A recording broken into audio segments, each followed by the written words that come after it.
have you now. They want to mess with my droid. They're going to pay for it. This is the way.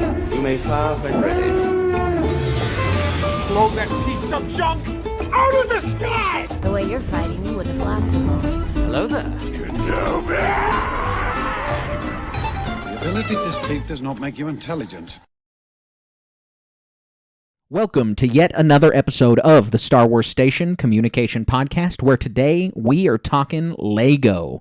The very first Star Wars love for many fans, especially in my generation when they first came out. Originally starting in 1999, Star Wars Lego was Lego's first big brand partnership, and it's clear how successful that's been for Lego, for both Lego and Star Wars, because Lego is now synonymous with big brands and box office blowouts. And when you take a look at these old sets, you can really appreciate how far all of it's come. But some of those sets they're basically gold bars. If you've still got them in the box, they are gold bars. And Lego has gone into really new and intricate territory, almost always spearheaded by their Star Wars line, which is always top 3 most popular lines for Lego, if not the most popular line all the time. We'll pull those numbers up and we'll talk about that here in a bit. But today we're going to chat about Grail sets, our favorite Lego memories, and a lot more. It's not just me today, but the master builder, Mithril himself, Colin Archer. Hey, Carter. Man, this is such a good idea for an episode. I saw a preview for a Lego set we're going to talk about that prompted this. And, this is one of the things that you and I bond over, Carter, is we talk a lot off screen, off podcast about what Lego sets, this is just one of our offhanded, but besides the books and the films and the comics and the this and the that, this is one of the more elevated things that we talk about and both have fun with doing. And truthfully, it's not just about Star Wars Legos. It's about any Legos. Because our wives both build them, I'm pretty sure. Does your wife? My wife has. We just bought the Titanic. Yeah, absolutely. Absolutely. I mean, Legos is such a, the colloquial term is plastic crack. Yeah. And it almost really is. But it's one of those rare things that is not an appreciating asset, And so it's really cool if you don't open them. But even still, my kids get so much value out of playing with this stuff.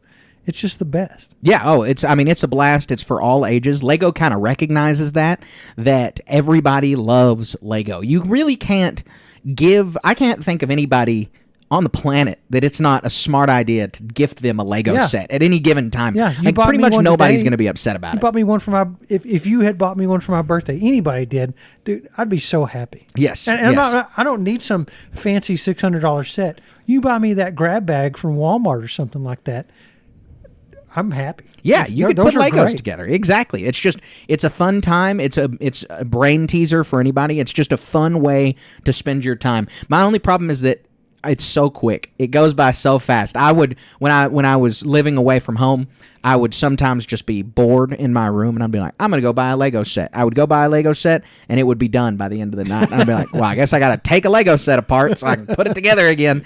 And it's just, you can, like you said, plastic crack, have endless fun with Legos, and be careful if you're a fan of more than one thing. Like, if you're not just a Star Wars fan, you say you like Lord of the Rings or Harry Potter or Marvel or any other big IP, well, now there's another 20 Lego sets every 6 months that you got to buy. There was a Stranger Things. When I started, it was pirate ships and castles and stuff. And countless hours just doing that stuff.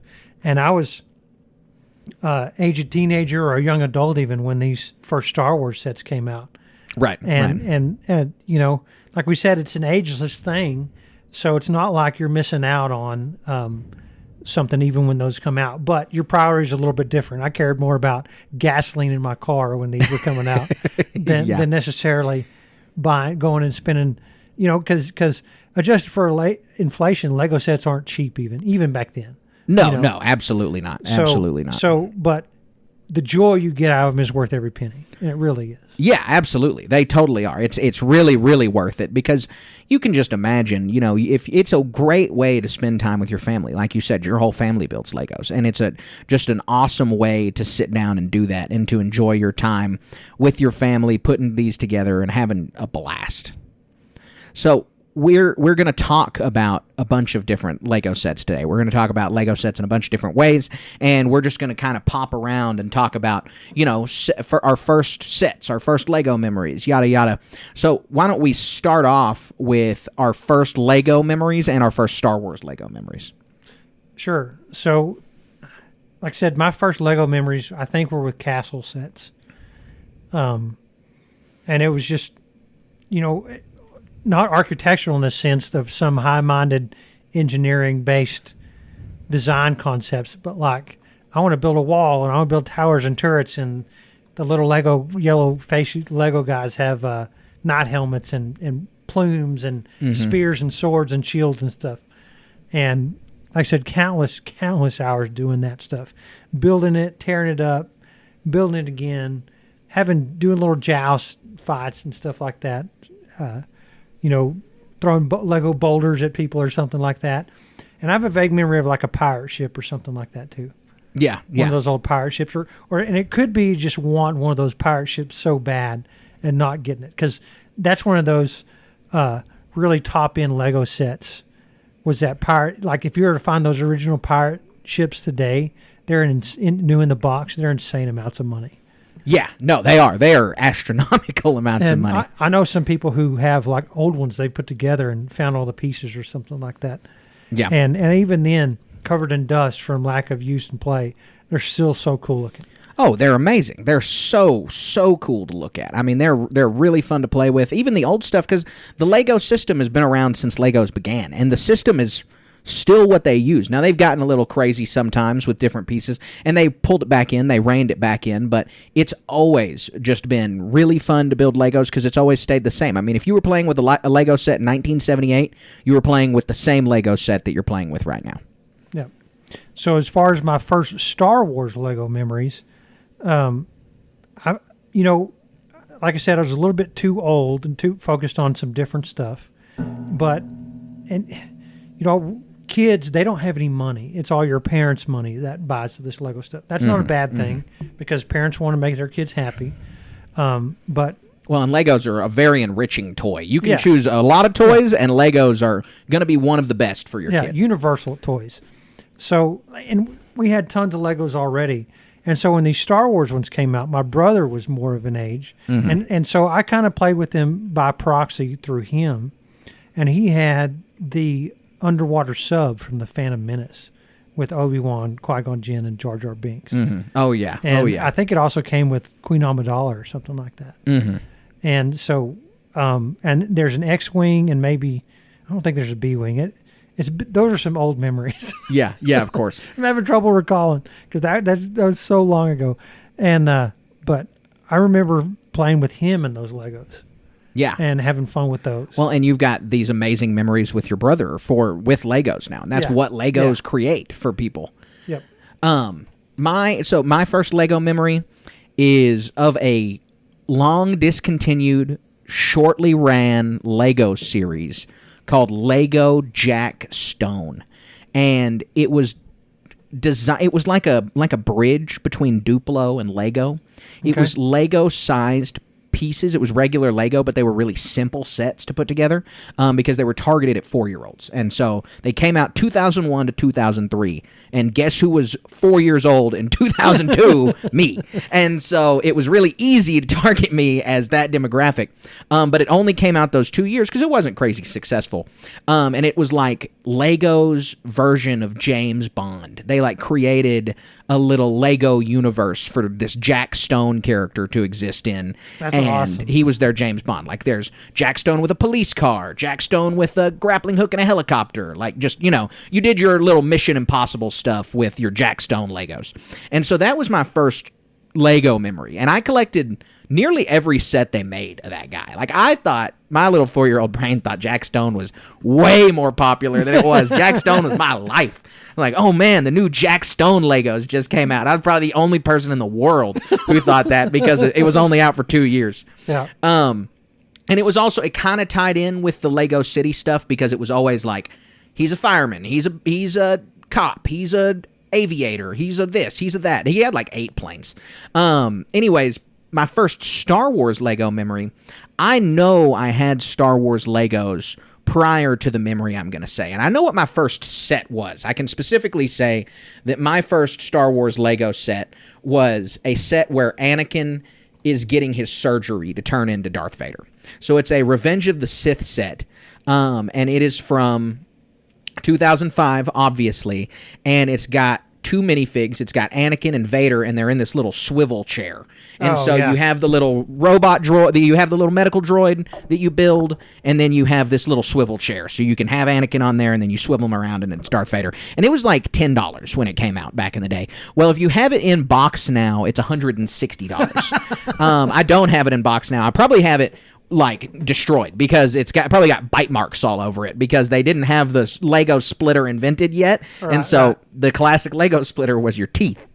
But that's my first set. But my first memory that has to do with Star Wars Legos is actually a memory that's kind of like a core memory for me. I remember this very vividly, and it is a family Christmas where my entire mother's side of the family is together. Well, that Halloween, I was 7 years old, and I was Santa for Halloween, and I thought that was a super cool costume. And so my grandma solicited me. I'm only 7. She solicited me, though, for my younger cousins to go and dress as Santa and to hand out presents to the whole family. And I loved it because I was 7 and I was getting to play Santa Claus. Well, anyway, I'm pulling presents out of there, and then there's this giant clone turbo tank that I really wanted really badly, and I mean, I knew it was for me. Nobody else was going to get it. Yeah. And I just started freaking out and stopped handing out the presents. I was so excited. And so that clone turbo tank is, it's one of my... It was one of my favorite sets for the longest time. It's still one of my favorite sets. I've had a few sets surpass it since then, just because Lego has, gone so far in its technology and how it's made. But it's still one of my favorite sets. It came with a Mace Windu that you click the top of his head and his lightsaber lit up. And it's one of only 4 sets that released like that. Yeah. And so it was really, really fun. It was a Kashyyyk set. It came with a bunch of minifigs. It also came with a clone trooper in camouflage, just like that. It was the first one of its kind. And so I really, really enjoyed that set. I think it was a 2006 set. I think it was the year after the movie came out. But it was my first Star Wars memory was that. My first Star Wars Lego memory was that. That's awesome. Yeah, it was great. It was great. So... that's my first memory and one of my favorite sets, but we got to talk about favorite sets. And my favorite set is one of my most recent Lego acquisitions. When I was engaged to my wife, she got me the Mos Eisley's Cantina Master Builder set. Oh, yeah. Which, that Master Builder series, there's only 2 of them, and hopefully we're going to get a new one because it's being retired now. They just announced you got like another month to buy this set before it's gone, and you know that this set is going to be worth this one a ton has of like money. 15 minifigures in it, right? Exactly, and some very exclusive ones. I mean, it's got Ponda Baba, Dr. Evazan. It's got every notable character you could think of that was in the Cantina in Episode 4. And so it's the whole set. It's the same layout as the Cantina actually is. It can fold out and be seen... It can fold out and be seen from the side as like a dynamic play set, or you can close it up and make it look like the exterior of the Cantina. Yeah, so you could potentially build your own Mos Eisley. Yeah, exactly. If you were to mock that out or something. In the same year that came out, there was a Ben's Hut that came out and a Luke's Landspeeder set that came out, and I always just posed those together. I always put them all as a little Tatooine set. And so that is probably, or is for sure, my favorite Lego set of all time. It's the most complicated one I've ever owned, and that Master Builder series, it bridges the gap between the UCS Collector series, which is obviously amazing pieces of Lego, but they're, 1, expensive, and 2, they're obvious display pieces. And then it bridges the gap between the obvious playset pieces, and it sits somewhere in between. Lots of minifigs. You can definitely play with it, or it can be a display piece, and it's not quite hitting that UCS price tag. So let me ask you some questions about that. How long did it take you to put together, and did your wife help you? She did not help me because we were living separate at the time when we were engaged. And it took me probably 6 days working like 2 to 3 hours every day. Yeah, like get off work or school or whatever and do a few bags and come home the next day and do a few bags. Yes, exactly. That's exactly what it was come in, I know what I'm doing this evening. I'm building my Lego set. And so it was also really rewarding because they didn't put all the minifigs in one bag and you just build them all at the very beginning. Yeah, it's like a treat. Exactly. They're spread out throughout the whole set. You open a new bag, you get a new minifig. And so that was really rewarding also. That was a lot of fun to do. And so, I'd suggest to anybody, if you haven't looked into those Master Builder sets, They're cool. I want the other one really badly. It's a Cloud City set. I don't have it yet, and it's been discontinued for a few years, and it's only climbing in price, obviously. Right. You got to get it before it gets too high. Right? Yeah, exactly. So I have that set also, but still in the box. I haven't touched it. It drives my kids crazy. Right. I say that every time we talk about Legos. But, man, I can't let those minifigs be exposed to oxygen. Right. You talk about a set, it is being discontinued, but because of those minifigs and some other stuff, the price of that thing's only going to climb. Oh yeah, it will shortly be worth $1,000 because it already retailed for $400 something, I think, and so it doesn't have far to climb to reach that $1,000 price point. So I'm sure it will soon. Yeah, my favorite one that I've actually put together is, and I think it's a UCS, is the TIE Interceptor that recently came out. Yeah, that's a new UCS one. Yeah, right, and I put that same thing over 2 or 3 days. It had like 17 bags or 19 bags or something like that. Mm-hmm. I don't even know if it came with the minifig. Sometimes those don't, do they? I don't. Yeah, it should come with one. I bet it came with a pilot. It's got to, because he stands on the little stand outside of it. But they always only come with a couple. Yeah. They don't ever come with very many. And but they're like to scale with those minifigures. This one is. Right. And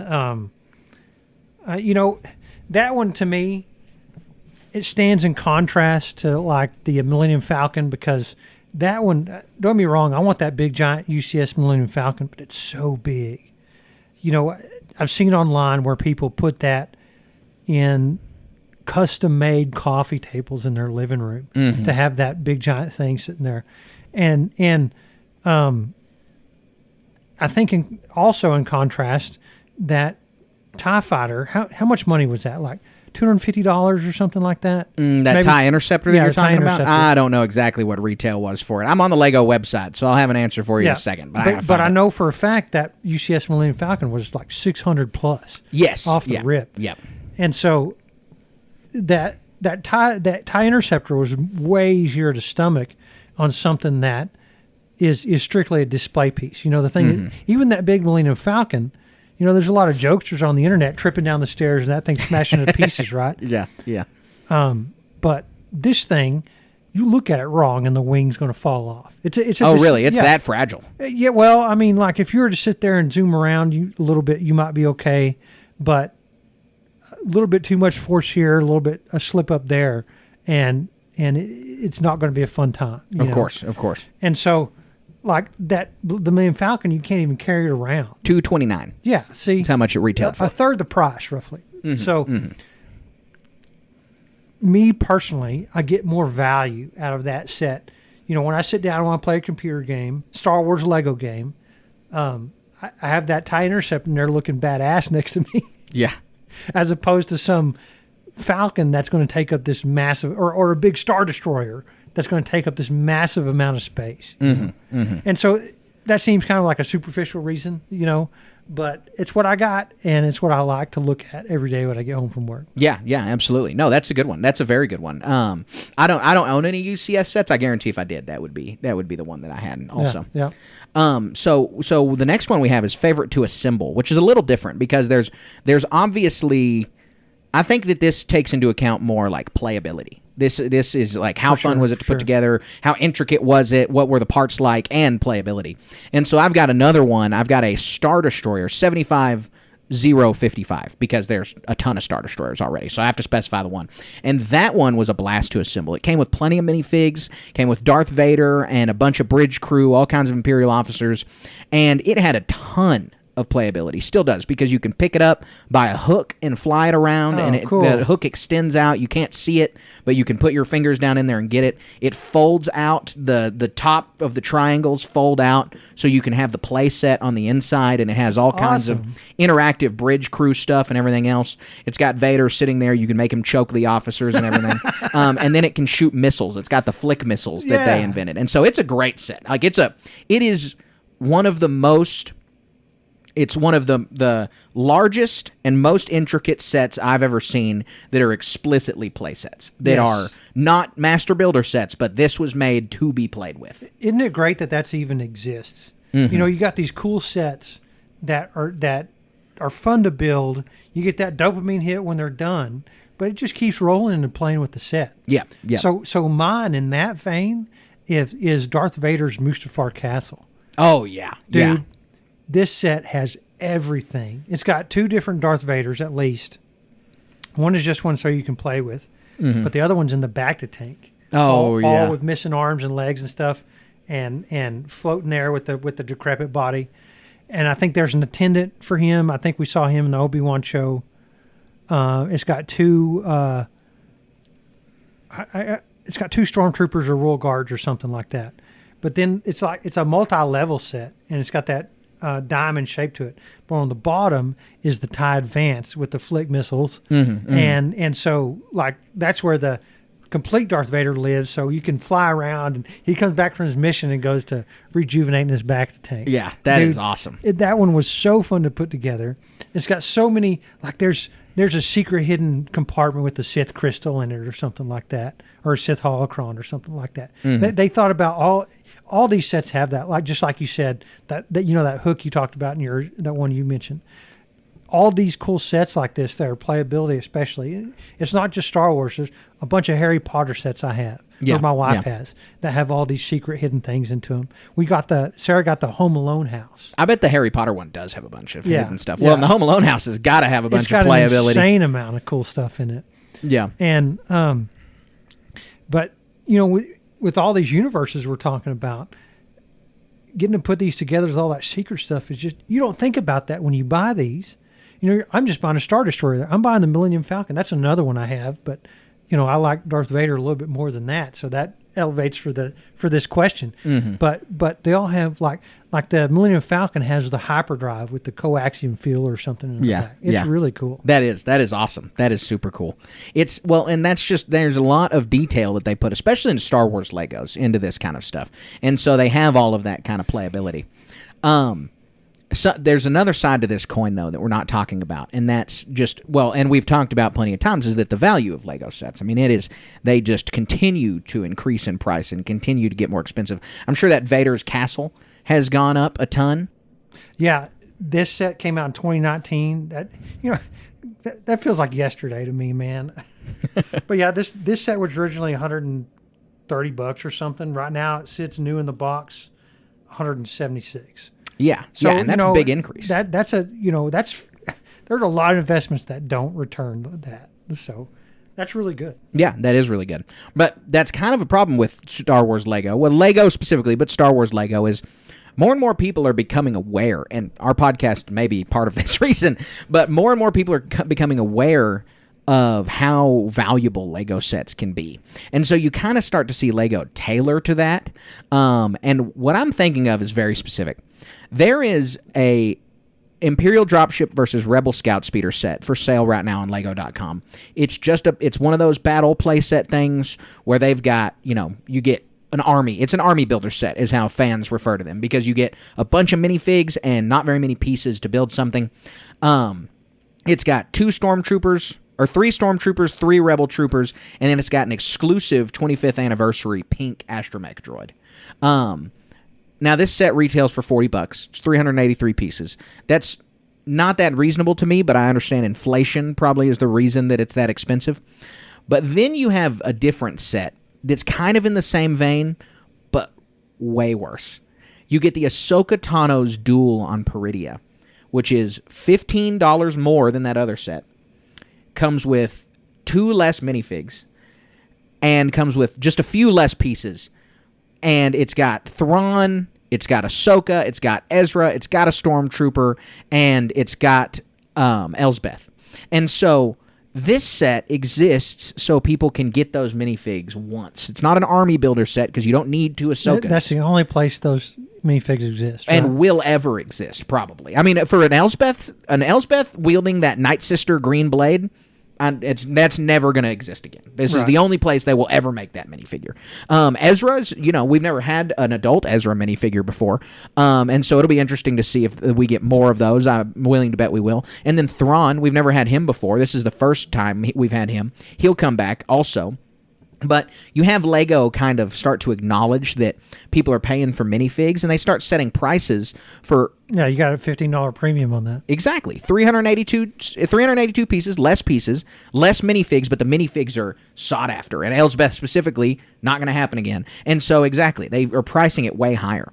And that's not an interesting business practice to me, but that's an unfortunate business practice to me, because now that incentivizes Lego to create these sets with minifigs that are only going to have one of, they're never going to make it again, and then they know that people are going to go and buy them, and it's frustrating because those prices are set based on the aftermarket quality. As more people go to buy Legos, these sets aren't even going to be as valuable. If everyone looks at that and says, oh yeah, they're never going to have an Elspeth one again, so I'm going to go buy this set to sell that in the future, well, everyone's going to be thinking that, and so the price doesn't increase like that. And it's not that Lego needs to increase in price, because I'd love for Lego to be affordable, but it's that Lego is setting their prices based on an anticipated increase. Yeah.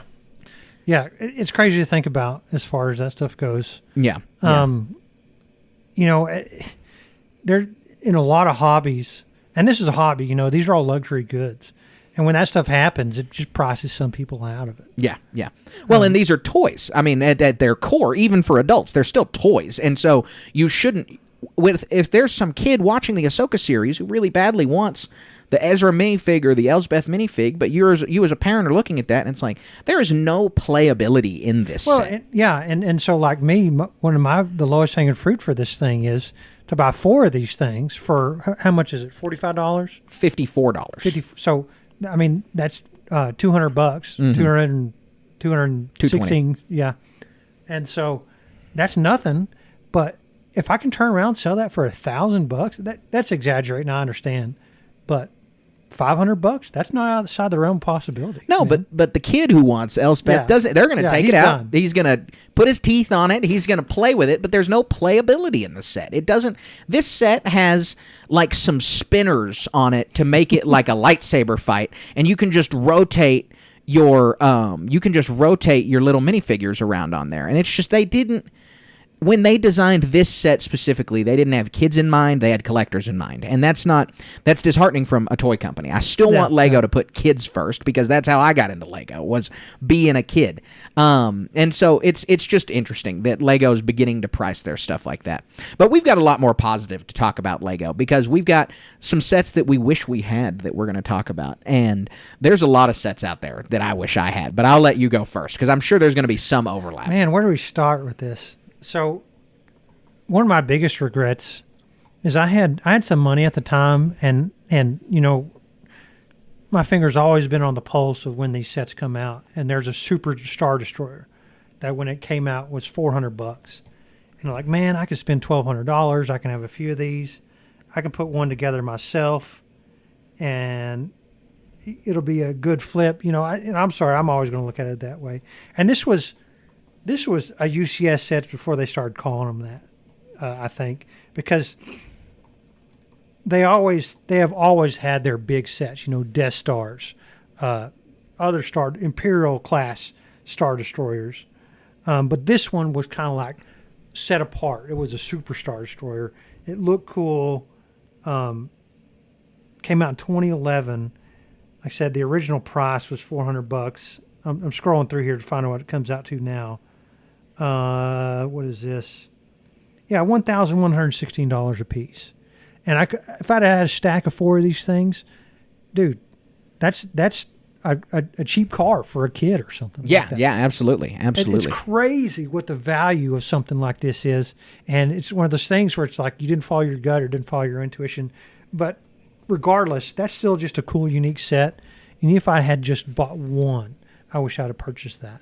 Yeah, no, well, that's one that I think you'll probably regret not purchasing for a while, because it's a super amazing set. I'm definitely not spending $1,000 on it today. Well, not now. No, not now. That's kind of part of it, is sometimes these sets they will run away from you, and you're never going to pay for them beyond that. And even the used ones are commanding $750.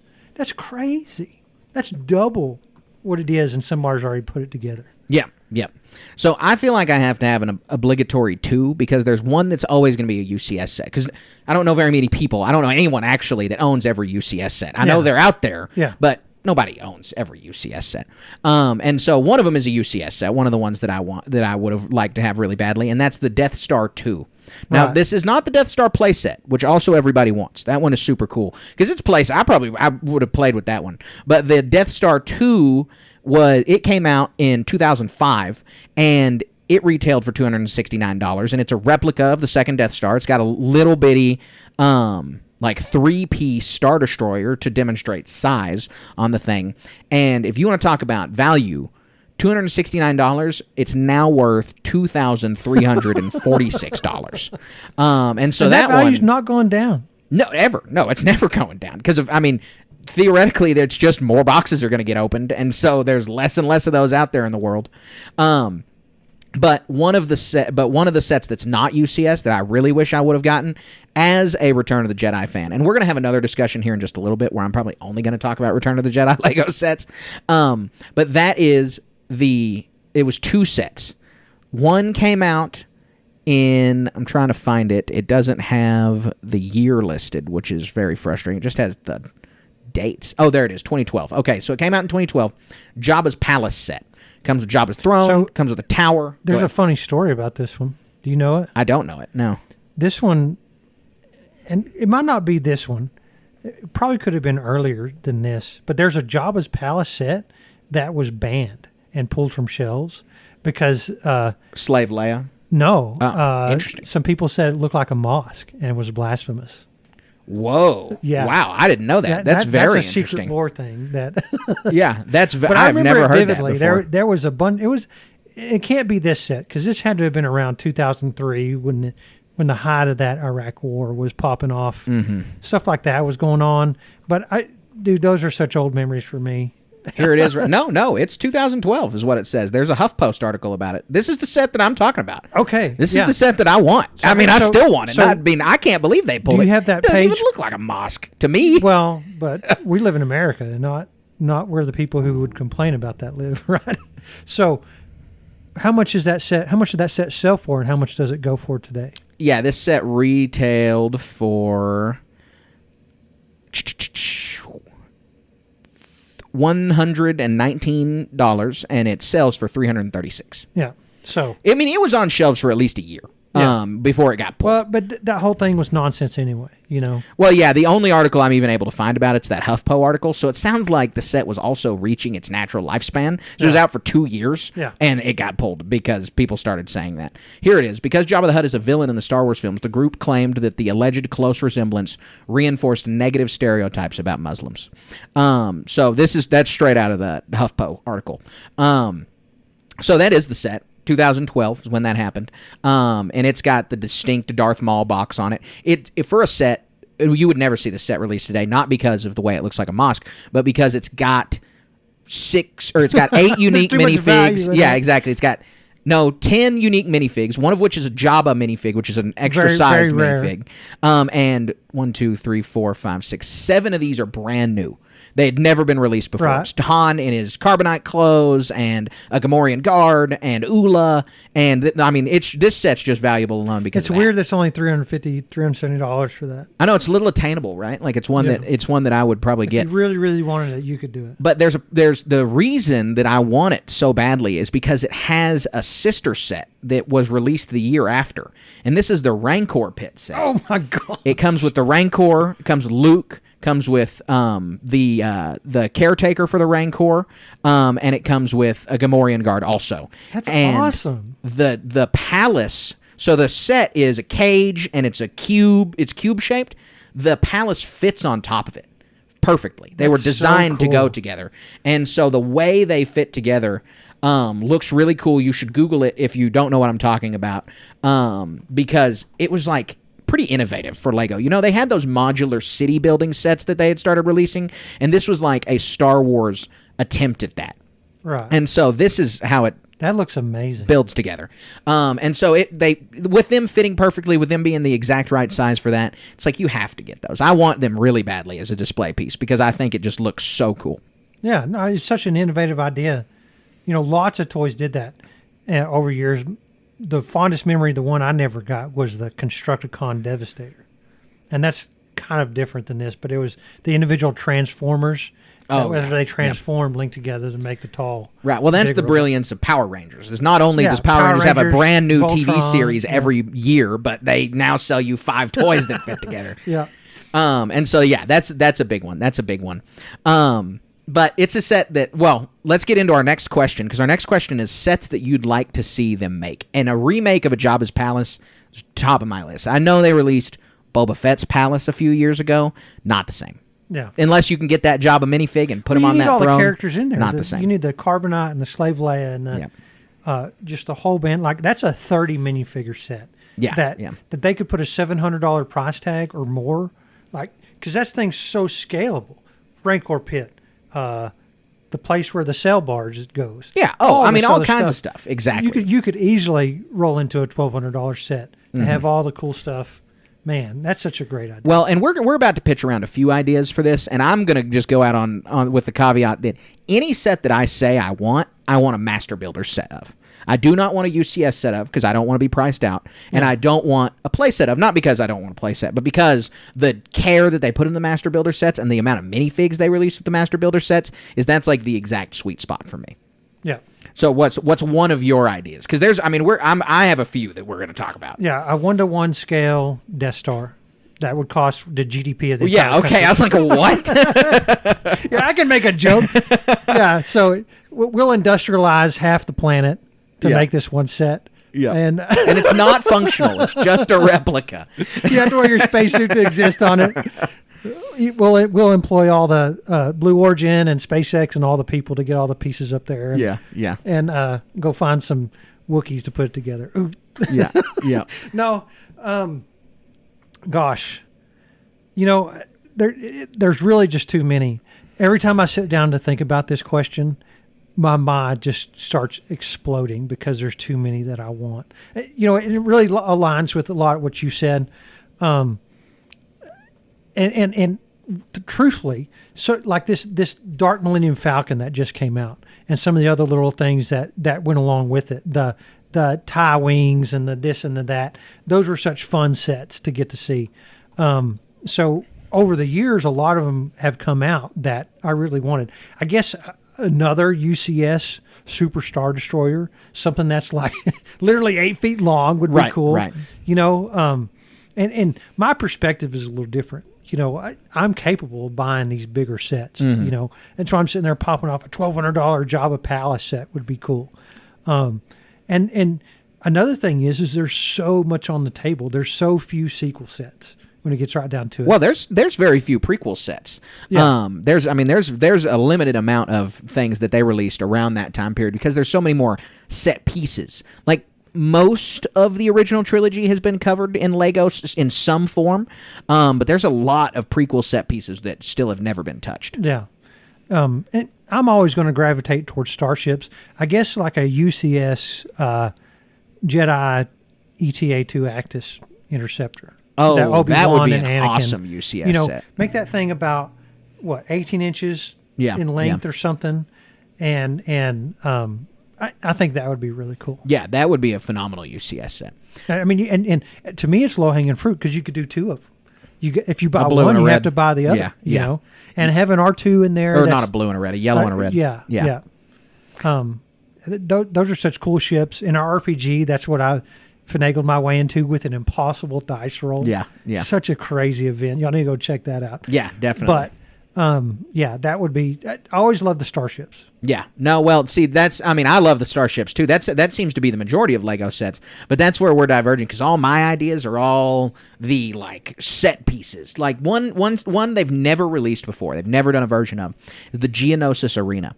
Which just seems like such low-hanging fruit. I mean, you get, and again, as a Master Builders set, you get Count Dooku, you get Obi-Wan, you get Anakin, you get a couple of the more notable Jedi, you get Padme, young Boba, Jango. There's all kinds of characters there. The combination C-3PO and the droid body, that'd be cool. That would be a lot of fun. Yeah, exactly. You get a few battle droids. You don't even have to have clones because it's the arena part, so you don't have to drop in any clones or anything. And you get a couple Geonosins. You get the Accolade or the 3 monsters. Combine that with some of the LAT gunships. Yeah, you got your good modular set there too. Yeah, exactly. You've got a really cool idea for just mock-up piece. And then one that it's another Grail set of mine. This one I'll probably never get, but I always wanted was the Ewok Village. That's another one that needs a remake very badly. Yeah. For a Master Builder set specifically. And like they did C-3PO on the throne. Yeah. And Han and Luke on the spits or whatever. yeah, exactly. You got Leia in her dress, you just got a bunch of trees and tree houses and all that. It has the potential to be like a really gorgeous set. And that would be a fun one. You could have the blue glowy Jedi there too. Yes, That'd be exactly. awesome. Yeah, the Celebration Village would be even better. Wedge and Lando and everything else. Yep. Yeah. No, exactly. And with those kinds of sets, they usually do everything that's gone on there. Like the Cloud City MBS set, it's got 4 sections for the different parts of things that happen on Cloud City. And so that one would be another really great one. Yeah. The one you have on screen, that's just a basic set, right? Yeah, I mean it was relatively expensive. It came with a good number of minifigs. It comes with Han, Luke. It came with but you want 4 something bigger Ewoks. than that, right? Yeah. I want a Master Builder set. This one was a play set. It retailed for $250 back in 2013. But like a $400 price tag, $500 price tag is something. Yeah, exactly. Something that sits around there. Yeah. I mean, but we've had sets. There's a lot of sets that haven't come out that are like Master Builder sets that before that name existed, like the Sandcrawler that they made. That one was so cool. Was a lot like that because it came with a ton of minifigs. That one is a Grail set for a lot of people. And then kind of a mix of the Master Builder sets and the UCS sets is the UCS set that recently got announced that we were talking about, the Jabba's Sail Barge set. Yeah. It just got announced, and it is a UCS set, and it doesn't have much playability, but it does, for maybe the first time, or if not the first time, one of the first times, comes out with a lot more minifigs than you would expect. It's coming out with a Max Rebo, and it's coming out with obviously a Jabba and the big Jabba that everybody wants, and it's coming out with Bib Fortuna and R2-D2 carrying drinks and Lando in his disguise. Like it's coming with a bunch of minifigs, and it's not a play set really. I mean, it's got playability features, but it's a UCS set that's retailing for $500, but very similar to that Master Builder set. And it's not to scale literally even to those minifigures, but it's big enough to where you're still going to have an immense amount of fun just playing with this set. Yeah, and it has playability features. It's like a hybrid between an MBS and a UCS set. And so I really want this set. Again, Return of the Jedi, everybody knows who listens to this podcast. It's my favorite movie. No, and that's actually kind of cool that he's not in the set, not because I don't want Luke to be in the set, but because they have a set that they just released that's going to go really hand in hand with this set. They have a Sarlacc Pit playset that they just released. Okay. And it's got Boba Fett and Luke and Lando on the barge skiff, and Chewie and Han. And and the skiff. And so that's like, these are clearly sister sets. And that one's not a bad price for that set. No, it's a playset. Yeah, it's $80, 538 pieces, but a lot of characters. I bet that's relatively to scale too. You know, when you compare how big that sail barge is to the Sarlacc Pit. Yeah, I mean, just looking at it, at least the pictures of it, the skiff looks the same. The skiff definitely looks to scale. The Sarlacc Pit may be a little bit small, but you know, you can make it look bigger with some tan bricks. Go to Bricklink and buy a bunch of tan bricks. That's just another opportunity is to have a UCS Sarlacc Pit. Yeah, definitely. And this one, because of the 25th anniversary of, or not the 25th. Yeah, this is the 25th anniversary of Lego Star Wars. Has Nyan Nunn, but as an exclusive minifig that comes with. Oh, cool. And he looks pretty cool. He's obviously wasn't there, not part of the playset or anything, but it looks But if you want that figure, you got to buy this $80 set. Yeah, exactly. And they know, I mean, that's what, that pink droid that we mentioned earlier, it's part of the 25th anniversary set. I'm no stranger to that. Sarah, my wife, she bought all the different Harry Potter sets to get their different gold figures. Yeah. Set them all up. Yeah, very cool. So, that kind of wraps up the Lego chat for today, but it was a lot of fun. I got one more topic. Okay, go ahead. The big old mock sets. You know, we had tentative plans to build some stuff. Oh, there's a bunch of big ones out there. Like I've seen the Senate, and another one I've seen in the past was Starkiller Base, where they have all the stormtroopers. You know, I guess what's the coolest one you've seen that you can think of? The coolest one I've seen is the front is an unembellished Jedi temple. Anakin is marching up the 501st, and then the inside is the ensuing battle, and it has light-up lightsabers. The guy wired all the lightsabers color. I haven't seen that. And it has, like, not Lego versions of blaster bolts heading that way, Jedi lying on the floor, it's got the children locked in the room, it's got, all kinds of stuff. And it was very impressive. I would definitely encourage anybody who hasn't seen that to go and look at that. And also, that is one of the ones that is sorely missing, is an official Jedi Temple. Yeah. There's no such thing as an official Jedi Temple Lego set. And that's disappointing, and I'd love to see that changed.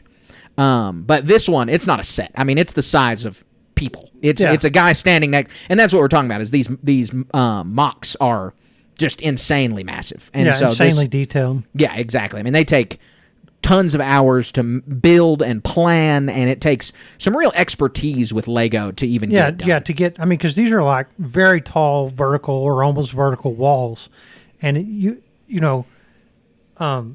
how do you do that without just spending an insane amount of money on pieces? Yeah, exactly. Yeah, you go to Bricklink and you're just buying. I mean, and then you get it in the mail and it's just boxes and boxes of tan bricks. Yeah. And you've got to have a plan for all of these. And so it's an amazing set. This isn't a play set, but everyone should check it out. Just Lego Star Wars Jedi Temple mock. These are all art projects. Yeah, exactly. I mean, and they're worth thousands and thousands of dollars just in pieces alone, let alone man hours that have gone into it. Yeah. I mean, we're talking years in some cases of effort. Mm-hmm. So the coolest one I've seen is the one in my mind's eye that we've talked about and wanted to plan and do, but life gets in the way. Yada yada. Is we want to build a mock of the battle for Exegol. Yeah, which is just the scope is just so huge. Yeah, and because how many Star Destroyers do you want to put in there? Exactly. Yeah, that's what it's as many as you could possibly fathom putting together that you can put in that set. I mean, like the scale's as big as you want to make it as far as that goes. But even then, that arena, you're going to have how many little black hooded minifigs do you want for the Sith acolytes there that are going to be part of that arena,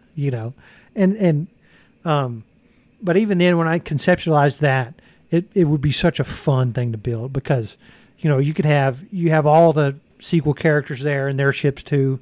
You have the confrontation between Palpatine and Rey with Ben Solo walking in, chopping up his buddies. There's so much opportunity there. But the cost is so high. Astronomical. Yeah. So many black bricks. Yeah. So many black bricks. Yeah. Because you'd basically, I mean, what I would assume somebody would do is take this Jedi Temple set and invert it. And, that size is about what you would do. Because that temple on Exegol looks just like an inverted Jedi Temple, obviously. Right. And so that's kind of what you would do on scale-wise. And then you have the added element of the air battle above it, which... How do you even begin? You got to have wires and everything else. It's more complicated than the Jedi set we just looked at, and that set already blew my mind on complication. Yeah. The craziest one I've seen as far as size and scale, somebody did a Senate. Yeah. I haven't seen that one, but I can imagine. It's insane. It's minifig scale? Like there's minifigs sitting in there? Yeah, with Palpatine and what's his name in the center. It's crazy. I gotta check it out. I'm Googling it right now. That's insane. The picture is of an actual person standing. Yeah, it's 10 feet tall. 500,000 Lego bricks. 500,000 Lego bricks is what it says. So that's a $20,000+ set. Yeah, and that one, look, this is an amazing achievement, but that one is like all just gray. It's just like gray circles. It's not, it is definitely difficult, but it's like this guy with the talent it took to make that could make anything he could imagine. Yeah. Lego got an order, and I need 300,000 gray Lego bricks. Like, all right, for the next month, we're cranking these things out just for you. Exactly. Yeah, just for that guy. And he paid for each one of those Lego bricks. I mean, how much is just a regular 2x4 Lego brick on Bricklink? Let's say gray. Because it's not much, but when you multiply that by 500,000, there's 17 cents a piece on Bricklink. And so that's a staggering amount when you add it all up. I think that's what you're doing right now. Yeah, I'll do it real fast. Because Bricklink is sourcing it from just strangers, so you can make orders of piecing them together. Just 500,000 times 0.17 is $85,000. Yeah, exactly. And just those gray, that's the cheapest brick you can possibly imagine. It's when you say Lego brick, that's what someone imagines. These are circles. That guy did not build these out of that. Yeah, and then you add on the minifigures. It's Yeah. crazy. Yeah, and it's so astronomical. these are art projects. They're really priceless when you get right down to it. Because I think where I saw this guy has a bona fide independent Lego store, and this takes up a good chunk of it, like one of the side rooms or something like that. Yeah. And so, this it's an attraction to his store. He invested that much money into this art project, but he's got people from all over making a destination style trip just to come shop at his store. Yeah, just to see that thing. Just to take a look at what that is. And so yeah, it's an advertisement. It's an advertising tool for sure. Absolutely.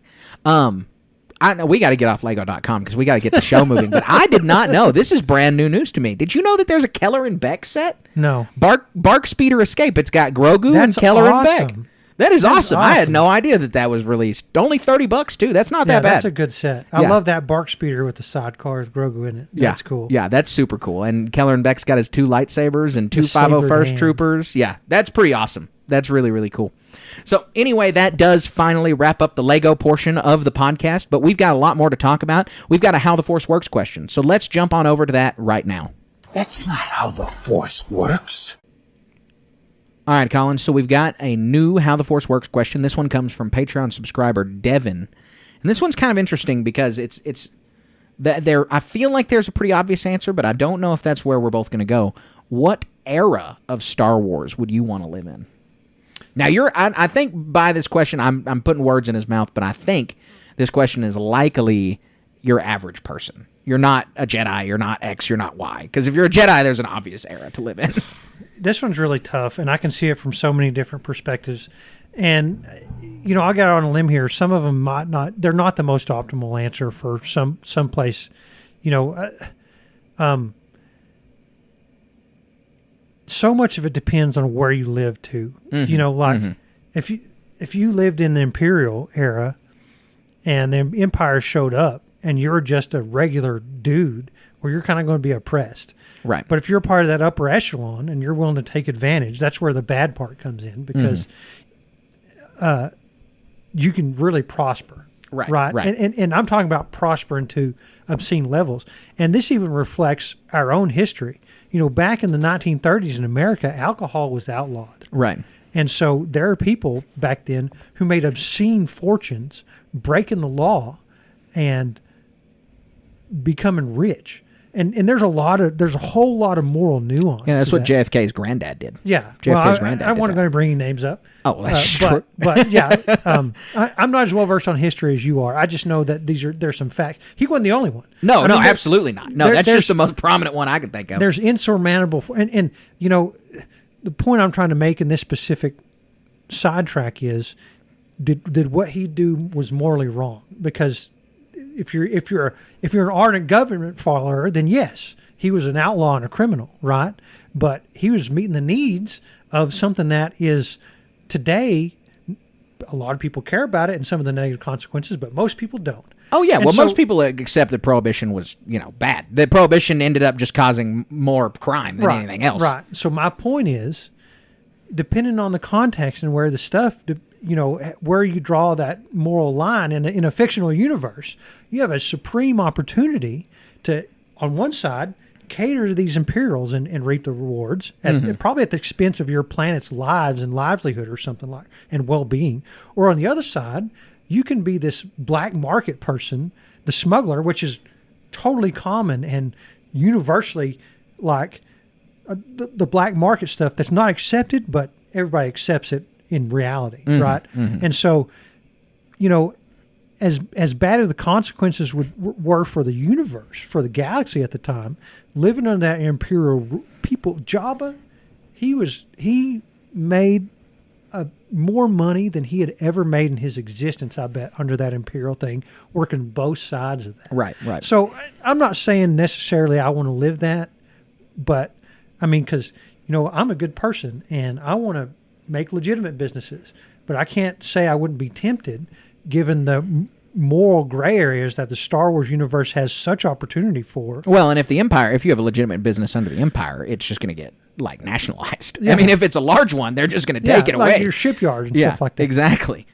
And it's all what clique you're in and what your favor of the political party is. Like like Elsbeth, right? She got a bunch of favor out of that, Right. Or But that villain in the Outlaws game, he was destitute because of it. Yeah. So, you know, depending on your perspectives, where I hold a gun to my head, I want to live in the same area as the Mandalorian, you know, because it's like a Reconstruction era type thing for the galaxy. Yeah, lots of opportunity in that kind of place, too. Yeah. Well, I mean, there's no moral quandary there. Right. Because you can be a ranger and setting the separatists and help rebuild these imperial worlds back to where they were before all this other stuff. And there's tons of opportunity there that has no moral question.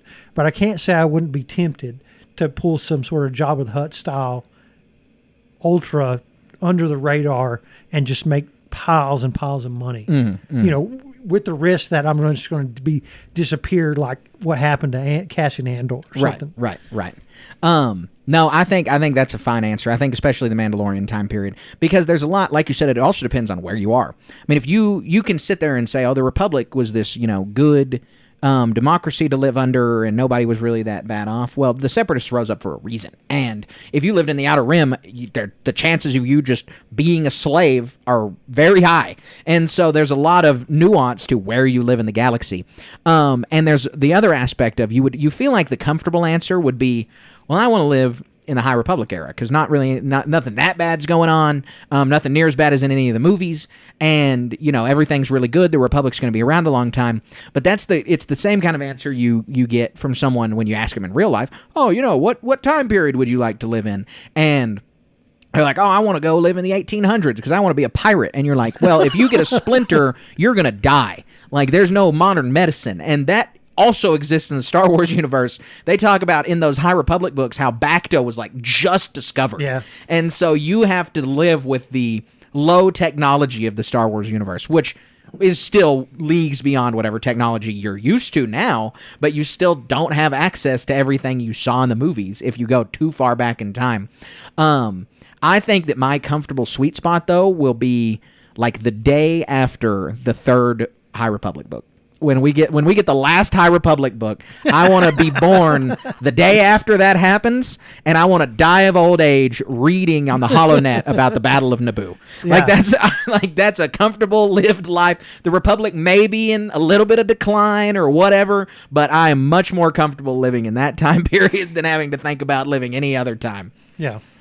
Because you get born into the Mandalorian time period. I mean, you got like 30 years of goodness, but then the First Order is coming, and they are just destroying planets willy-nilly. And so you have a bad luck of being on Kijimi on the wrong day, and you're gone. Yep. So yeah, I think that's my answer. But great question. We really appreciate it.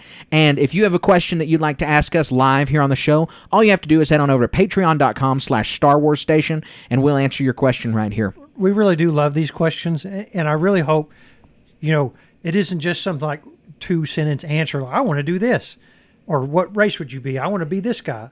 You know, we go into explanation. We love these questions. This question to me, it feels like you can answer that really. I want to fight along like Luke Skywalker. But you answered it great. I think I answered it great. There's some serious value in these questions. Absolutely. We love answering them. So continue to ask them, everybody. And now we've got more show for you. We're going to head on over into the HoloNet News segment. You made the HoloNet. All right, Colin, so we've got 3 news stories to chat about today. Our first one is really, really exciting, and that's we have a firm date for when Ahsoka is going to begin filming. Ahsoka is supposed to be, well, I say date. We have a firm year, and Ahsoka is supposed to, or a firm season. Ahsoka is supposed to begin filming in spring of 2025. Wow. That's going to hit us pretty fast. It doesn't feel like it, but it really is just right around the corner. Yeah, no, it is. I mean, spring 2025 is a couple months away, and that's super exciting because, you know, we had a previous quote from Natasha Liu-Bordizzo, who plays Sabine Wren, and she said that the series would be underway in August 2025. And a lot of people were like, oh, that means it's going to be filming in August 2025. But that's not what she said. And so having the filming start earlier means that we're just going to get the series a little bit earlier, and we can expect a 2026 release, which is really cool. I'm chomping at the bit to get this next Ahsoka season. I mean, there's so many unanswered questions. that we're going to get the answers to finally. Do you think that we'll get The Mandalorian and Grogu? We know when that comes out, May 2026. Do you think it'll come out before or after Ahsoka premieres, if it begins filming in April of 2025? If I had to guess, I think it's going to be a fall release of 2026 is when. So we'll get Ahsoka Mandalorian and Grogu and then Ahsoka. Yeah. And I'm sure that they're going to have a lot to do with each other. That whatever happens to The Mandalorian and Grogu will directly impact that show. Yeah. But that's probably a good guess since we know that The Mandalorian and Grogu has been filming for a couple months now, and Ahsoka has not. Not yet, at least. So our next piece of news comes out of New York Comic-Con, and this one is about Reign of the Empire, because New York Comic-Con is like the real Comic-Con. Not to say San Diego Comic-Con is not, but San Diego Comic-Con is a lot to do with like film and TV. This is about comic books. This is about comic publishing, and this is about novels. And so Star Wars is going to be releasing a lot of news. Dark Horse is going to have a panel, obviously. Marvel's going to have a panel. There's going to be some High Republic stuff. But the main thing is that Reign of the Empire series, the Cassian Andor tie-in books. We're going to get a lot more detail about them at New York Comic Con. Yeah, and we should get a preview of this one too. It's through Random House, so we're going to have reviews on this one up just as soon as we're able. Yeah, well, this one I'm going to devour. I can't wait. We know that there's going to be some Acolyte books that are also coming out around that time that I'm not going to devour. I'm not going to be as excited to read. We'll cover them. We'll be bringing you the coverage. But this Andor tie-in, I feel like I'm going to read this in 2-3 days. Yeah, it's going to be great. Yeah, it's going to be really, really good. So we got one more news story to cover. And that news story is about Ewan McGregor, and this way out of left field. I did not see this coming. This at all. It's a big surprise, and he says that Lucasfilm is exploring ideas for Obi-Wan Kenobi Season 2. Yeah, and that's just wild. I mean, it can away. only be about some side quest, you know. Again, well, I mean, the first one was more impressive that it ended up being about Leia and about, her being involved in the story, whereas we thought it was going to be some side quest. But how do you involve Vader again? Yeah. You can't really involve Leia again. There's a lot. He can't stray too far from Tatooine. Yeah. I mean, we said that all the first time, and then all of this happened. But it happening again continues to cheapen Obi-Wan's story. I've talked about how I always go back and rewatch the TV shows every now and then, and I went and rewatched the Book of Boba Fett, and it improved on a rewatch, and Kenobi got worse on a rewatch. I liked it less the second time. And so I can't even say that I'm very excited about this. I want Ewan McGregor to return. I love him as Kenobi. He's the highlight of the series. Well, he's just going to evolve into, what's his name? Be the old man. And they're going to be still be making stuff. Yeah. No. The original actor for Obi-Wan. Oh, Alec Guinness. Guinness, I got you. I understand. Well, eventually he will.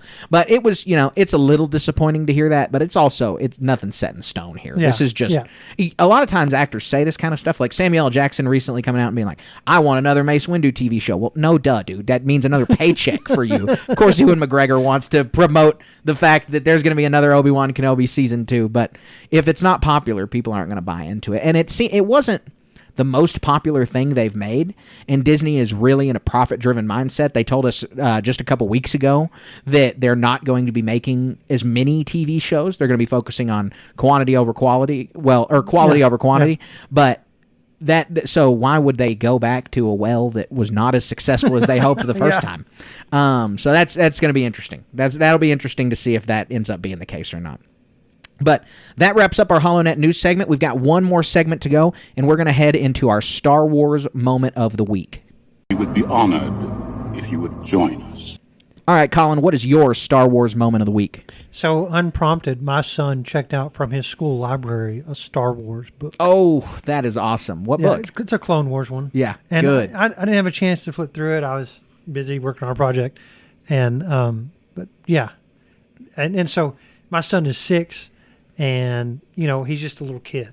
Right. And he cares about Roblox mostly, but he's starting to evolve into caring about what Dad cares about. Oh, he's hitting prime Star Wars age. I always say 7 years old is prime Star Wars age. So it's like just budding with joy. Yeah. Man, I can't wait to see how this develops. Good. That's awesome. So we had a guest walk in to the podcast studio while we were recording. We're playing a board game after this. So we've got Brian, who plays Q-Talk on the Star Wars RPG. He was on the 100th episode. You guys will remember him. So we're going to get his Star Wars moment of the week since he walked in at the tail end of the podcast. Alrighty. So if you remember from the 100th episode, my moment of the week was I got the next to the last book. Well, this time I got the beginner's boxes, fully sealed with the dice and everything for like $20 each. Well, one was technically 30, but that's pretty cool because you couldn't find those for months. And the dice used to go for $100 a piece until they started getting reprints. Where'd you get it at? eBay, like I get everything. Okay. That's where I get all my evil stuff at. Yeah. How many of them did you get? 3. There's one for each set. There's the Rebellion, the Edge, and Force and Destiny. Yeah. Okay. Cool. So yeah, you got one for each one. That's awesome.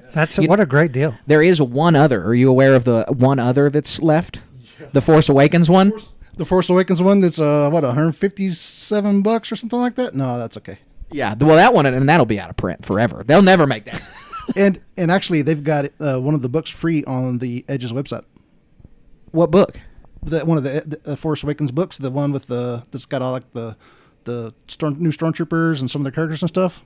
Heroes. Okay, so yeah, if you want to run a sequel adventure, they're letting you have that for free since they're not ever going to release that again. Yeah, exactly. Cool. Awesome. Well, thanks, Brian. We appreciate you hopping in for the Star Wars Moment of the Week. My Star Wars Moment of the Week, I go to Ollie's all the time because they always have crazy discounts on Star Wars figures. Well, because last year was the 40th anniversary of Return of the Jedi, they're now offloading all of their not sold Return of the Jedi Black Series action figures. They have a Leia in her Ewok village dress. They've got Lando in his sail barge outfit. And they've got the best-looking Palpatine action figure I've ever seen, all for $8 a piece. Whoa. Yeah, and shelves of them over there. And so I went over there, I saw them. I actually turned them down because I got 2 non-Star Wars things. But longtime listeners of the show will know that this is just as dear to my heart as Star Wars. Sitting on the Star Wars shelf is my new Sala and Indy's dad action figures from Indiana Jones. It's beside the Holy Grail notebook that you gave me for my birthday, Colin, and I don't have very much Indiana Jones memorabilia, but I saw those and I was like, I have to buy these those Indiana Jones action figures. Yeah, they're super cool. They're very, very cool. So I was happy to do that. So if you have an Ollie's in your area, they don't sponsor this podcast. They probably should because we talk about them enough, but go check them out because they've got enough Star Wars stuff over there for any good Star Wars fan to go grab. Those are cool. But that wraps up the end of the show. We appreciate you guys tuning in, listening to us, and chatting Star Wars with us. We love talking Star Wars. We love talking Lego. This was a great episode talking about Star Wars Legos. Yeah, when it comes to Lego, gosh, we only touched the tip of the iceberg. Oh, yeah. Go to brickset.com, type in, segment it out by filter it by category. Mm-hmm. There's like 900 some odd Star Wars Lego sets. 927. Yeah, you can get lost for days. Yep. Anything you can think of, almost. We highlight some of the stuff they haven't done. Right. And sets you can go, but half of these you can go buy out on eBay or some other collector websites. Mm-hmm, so I mean, however, your pocketbook has to be pretty big to get some of those old sets. But the new sets they're coming out with are awesome. Yeah, so check those out. Walk into a Target or a Walmart or go to any website, and you can find these Lego sets that are coming out right now. And they're just sit down with your kids and build one. They're going to love it. It's so much fun. Everybody loves Legos. It is the perfect gift. Certainly. So we appreciate you guys listening. We appreciate you hanging on. If you've made it this far, you're obviously a fan of the podcast. So please leave us a 5-star review on Apple, on Spotify. Give us a rating. We really appreciate that. It helps us grow. It helps us boost the algorithm and to get more people. Also, like us on YouTube. Subscribe to us on YouTube. We really appreciate all of your dedicated comments and likes and subscriptions. They help us more than anything you could possibly imagine. You can also check us out on patreon.com, patreon.com/Star Wars Station. We've got all kinds of stuff over there. We've got t-shirts, we've got stickers, we've got other podcasts, ARC Troopers over there. We've got the Star Wars RPG over there. So go check that out. You can find all kinds of stuff over on our patreon.com/Star Wars Station. And, we're on Twitch. We're on Discord, twitch.tv/Station Media. We got the Discord link in this bio. We're on Facebook at Star Wars Station Cantina and Star Wars Station on Facebook. We're everywhere. We're all over the place. Yeah, we'd love to hear from our fans. I would love engagement with fans. The future's bright. We got a Skeleton Crew coming out.